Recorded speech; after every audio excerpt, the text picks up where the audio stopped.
Hey, everybody, welcome back to our last speaker of the night. I am so excited to have another one of my mastermind friends and fellow speakers, trainer, and coach, Denise Thomas. And let me tell you a little bit about my friend Denise. So, Denise is one of those people that if you have children that are in high school, middle school, high school, college, she is a person that is helping parents get their kids through college debt free.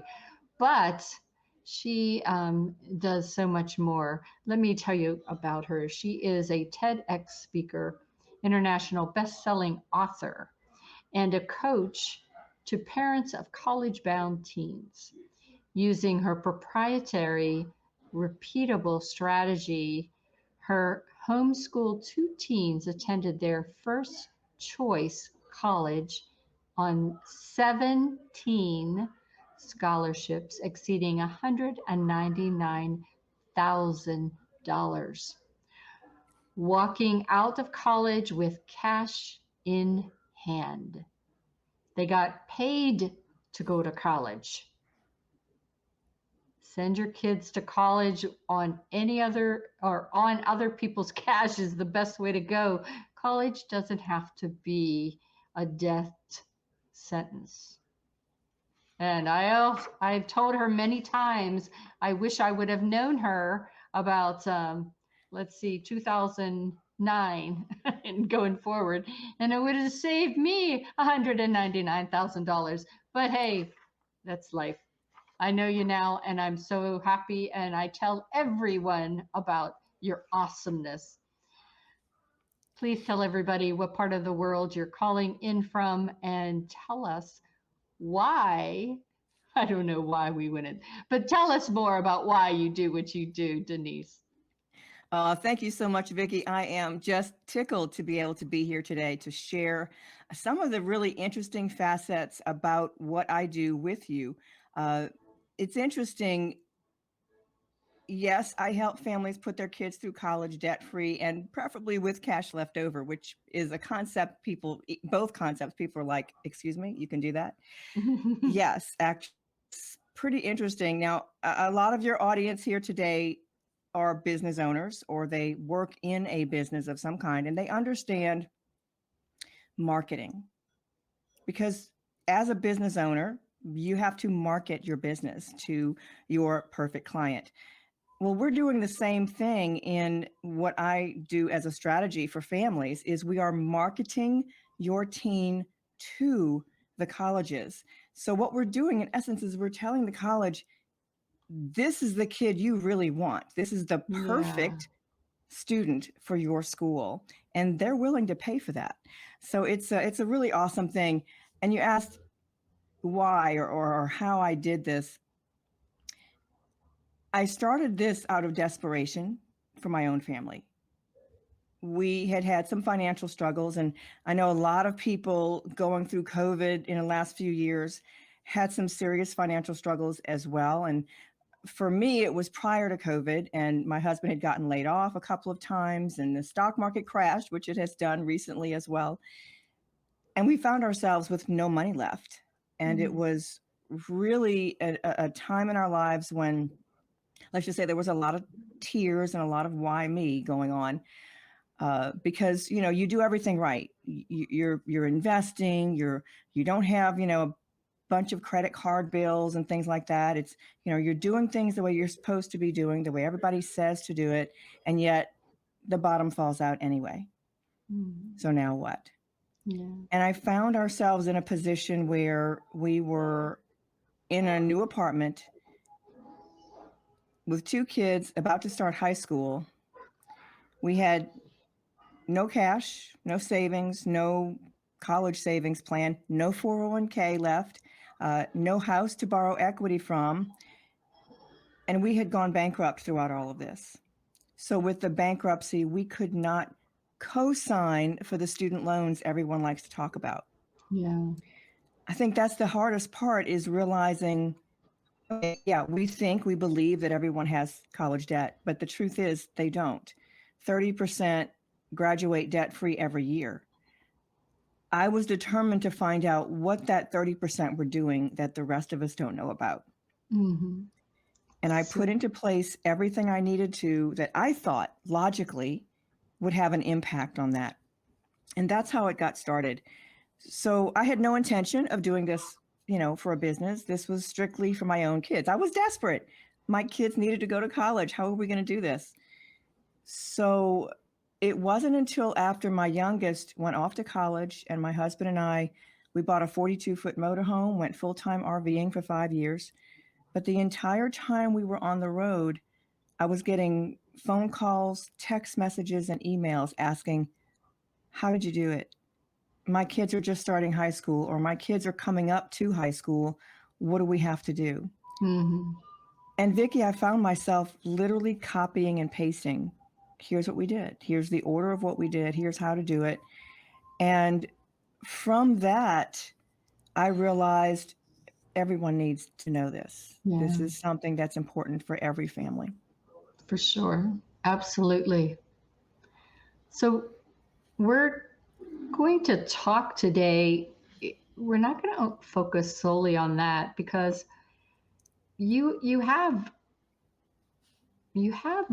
a a sense of something that I used to get out of college a year early.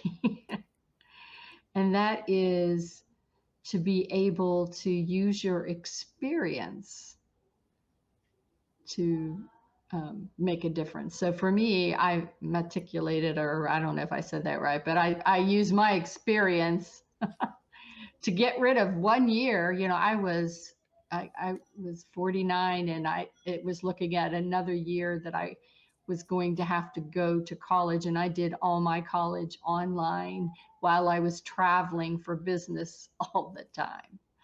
So I was kind of getting tired of doing that routine, and it was amazing when I filled out all of the paperwork to find out that I not only got rid of 1 or 2 courses, but enough to graduate. That's amazing. And I think that that is something that as entrepreneurs, we tend to forget that we do have experience, and the experience that we have, other people will pay for that experience. And it doesn't have to be, way up high. You don't have to be CEO of a company making $1 million a year to be able to showcase that experience and help someone else. I'll give you just a really tiny example from when I was younger. I was 14 years old. I had taken guitar lessons for a couple of years. Or actually, I took guitar lessons for 6 months, okay? But I was playing guitar for a couple of years. And at age 14, I started teaching other kids how to play the guitar. I was making $20 an hour at a time when the minimum wage was less than $3 per hour. Fast forward, I'm in college. I'm pretty darn good in math. I started tutoring other kids in math. I made $50 per hour. And we're talking about the 1980s. I mean, this was just crazy. Mm-hmm. What you need to understand is that if you wrote down, and one of my mentors told me this, write down everything you've ever accomplished in your life, even the little things. Mm-hmm. Just write it all down, and you will see that you know a whole lot more than you Yeah. think you do, Yeah. And eventually, as my kids were coming up, I started them with their own little businesses as well. And for example, my daughter was a ballroom dancer. She had started ballroom dancing at age 9. Mm. And by age 12, she was volunteer teaching. By age 16, she was teaching for pay. Wow. With my son, he loves to cook, still does. Thank goodness I don't have to worry about the child starving. He will not starve. He loves food. So as he's growing up throughout high school, he was in a club called 4-H, and a lot of people have heard of 4-H. They had cooking contest among a bunch of other types of things that were available. He participated in those cooking contests, and he would win his club contest. They would go to the regional, he would win there, and then he would win again at state. Wow. Eventually, he said, let's see if I can sell some of this. And he did. He sold his award-winning cheesecakes for $50 each. Wow. Now, your kids, just like us, do not have an innate sense of how to market or broadcast or tell others about what we do in a way that doesn't sound salesy. Mm-hmm. We've all seen the, used car salesman type. Yeah. And it's a big turnoff, right? Mm-hmm. So my daughter started to notice, she's the oldest, she started to notice how when I was getting into conversations with other adults, I could move the conversation into what my daughter was doing. And eventually she understood how to do that. Mm-hmm. And it is a skill, and it's a skill you can acquire and learn for yourself. You can move any conversation into telling people what it is that you do for a living. Yeah. But you have to be cautious. Now, again, we don't want to be the used car salesman where every single time you talk to the same person, they're, oh my gosh, he's talking about his business again. Yeah. But these little tidbits, these little nuggets as part of another conversation are important for others to keep in the back of their mind, because they themselves may not be your ideal client, but they may know someone who is. Mm-hmm. So, as I said, you don't have to be the top of your field at whatever it is that you do. Your leadership is your confidence. Yeah. If you can understand that your experience, even if it's a little bit more than what someone else has, is enough to give you confidence to teach that other individual that much more than they didn't know yesterday, right? Right. So, and we can impart that with our children, with our grandchildren, with any of the kids that are in our purview. If you teach Bible study at church or whatever, you have kids that are looking up to you, that are listening to you, and you can help them have that confidence as well. So it moves forward. You can do it for yourself, and you can extend that to others. So, what are some mistakes that parents are making when it comes to college? And then I want you to take it to talk to us about mistakes that we as adults, when we're challenged with new technology, new things, what mistakes are we making when challenged, I guess, by technology? I think I'll start with the adults. There are a lot of adults who believe they are tech challenged, and I get this, but pretty much everybody has one of these things in their hand. Okay, so you may think you're tech challenged, but what you need to remember is that the person who created the thing also programmed all the apps that you have been programmed to be somewhat user-friendly. The same is true for a lot of other technologies that you'll find on your computer already, or other software that's out there that you may be using for your business. And I mean, I remember talking with, okay, caveat here, disclaimer, I am a computer programmer by trade and degree. So yes, tech doesn't bother me. Scare you at all. But only because I know something most people don't. You can't break it. It's okay. Touch the buttons. See what happens. It's a game. Think about it like that. It's something to figure out, what does this do? And then find out. And is that what you wanted it to do? If not, go back, do something different. I had people at church that would have new software. Well, Denise, what do I do? How do I do this? Press a button and find out. That's how we learn. That's what my 3-year-old does. That's what your kids are doing. That's what your kids are doing. You can't break it. Now, you're going to throw a $200 device against the wall. Yeah, that might have a little bit of a damage. But as far as normal use, you can't break it. Just try some things out, see what works for you. Don't be terrified of anything. And, most of our kids and grandkids, tech is not a problem for them. They grew up with it, right? But when it comes to college, one of the things, well, there's a lot of things that parents are doing, unfortunately, that are keeping our kids in college debt. Part of that is believing, I went to college, I can do this. This is what we did. Son, daughter, this is what you do. The problem is a lot has changed since then. Quote, back in the day, college applications were submitted mid to late senior year, spring of senior year. Today, college applications are submitted early senior year, sometimes before they've even stepped foot in their high school campus. So there's a lot of importance to that. Scholarships are at stake. Leadership roles, if your kid is expecting to get a leadership role in a club in senior year, well, they don't have that to list on their transcript or their resume because they haven't stepped foot into senior year yet. There's a lot of beliefs that we have that surround the whole process that are a problem as well. One of those is only geniuses win scholarships. Yeah. Now, I've been talking about this for a really long time.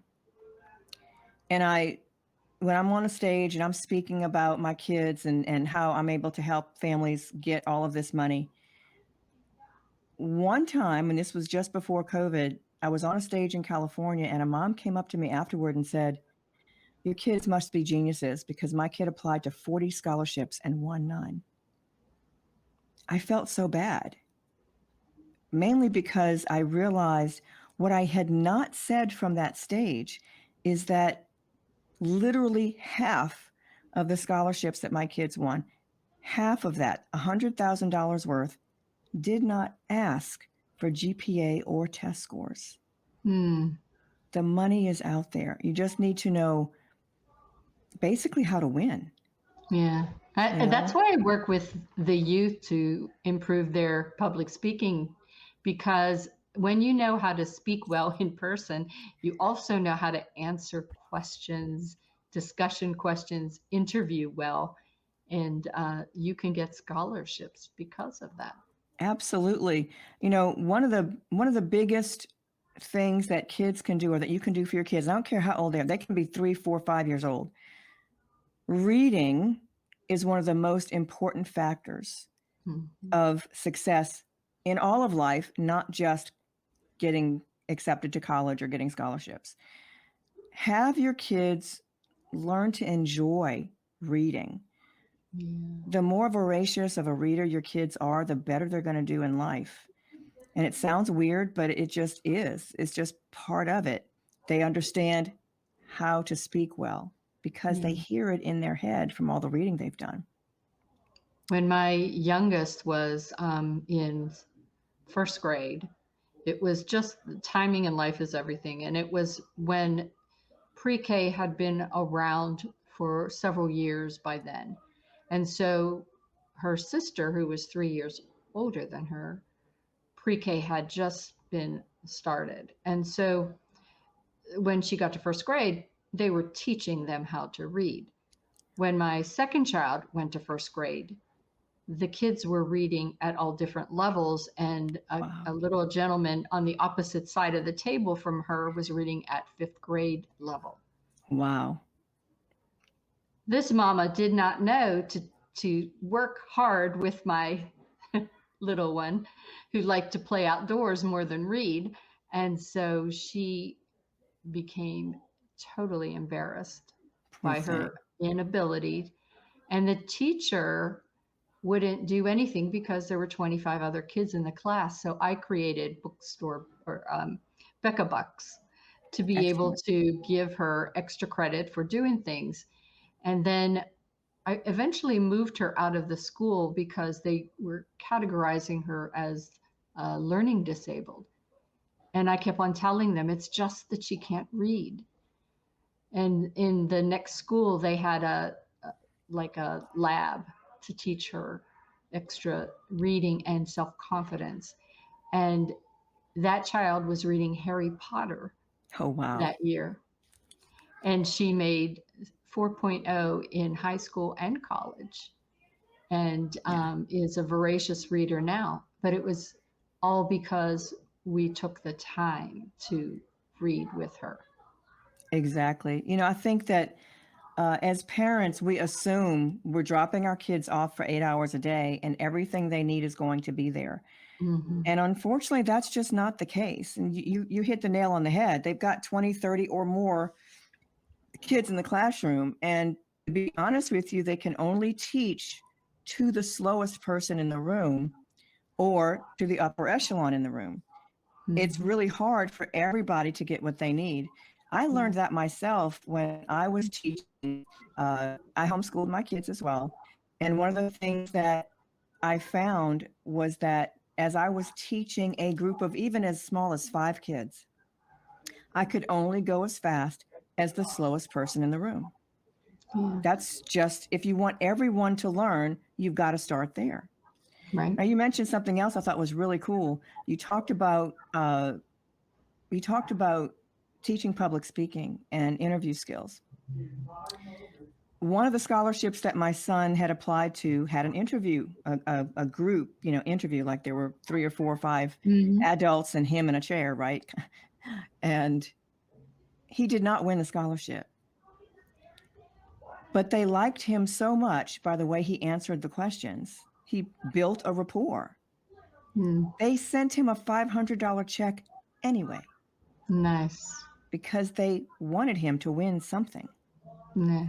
Nice. So I think that this is something that we all need to understand. There are so many opportunities out there, not only for ourselves as adults, but we can pass this on to our kids as well. The best gift. Yeah. So you have a free gift. What is that for all of our attendees? Awesome. I have a downloadable gift. It is Teen Entrepreneurship, 50 Ways to Raise Money for College. And one of the reasons I like this item is because it gives so many out-of-the-box ideas. Some of them you're used to hearing, mow the lawn for somebody or babysit, right? But there are a lot of out-of-the-box ideas. Some of them do require parent acceptance or participation, but others, teens or even adults, can use this idea, some of these ideas, to raise some capital. So it's pretty cool. That is very cool. And your VIP? The VIP gift goes along with that. It is teen entrepreneurship training for parents, how to stand out in college and employment applications.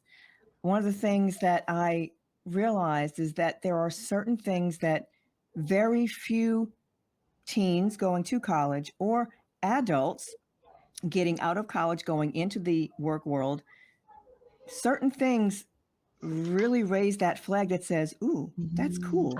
I haven't seen that before. Entrepreneurship is one.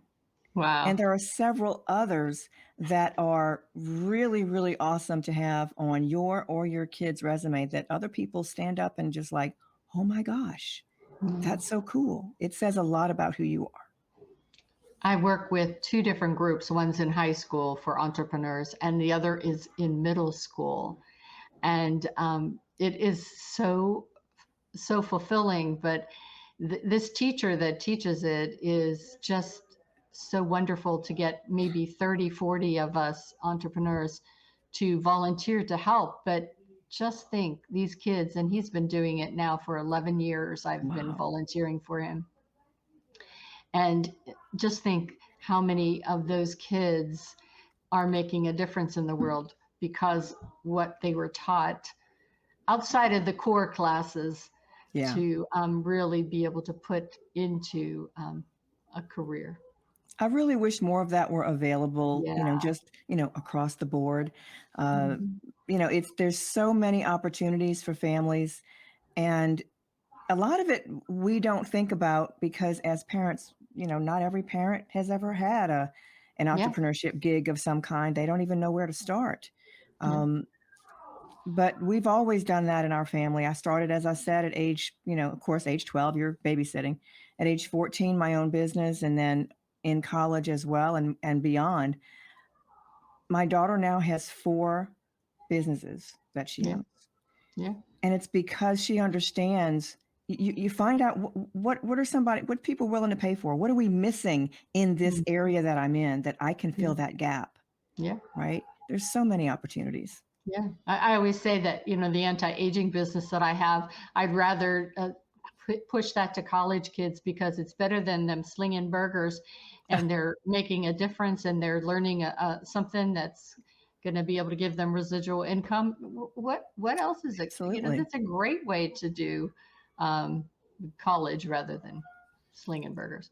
All right. Well, it has been wonderful talking to you. If you have not upgraded to VIP, I cannot stress it enough that you should do that. Please go ahead and go to the link to go to VIP so that you can get more of what Denise has talked about and those awesome gifts she's giving you. And as always, Denise, it has been just a bit of just sweet to be able to talk with you. And it is now the end of our summit. So I will end this after thanking everybody, but I just wanted to tell you that life is a journey. It's up to you to enjoy the ride. Thank you, Denise. Absolutely. Thank you so much, Vicki.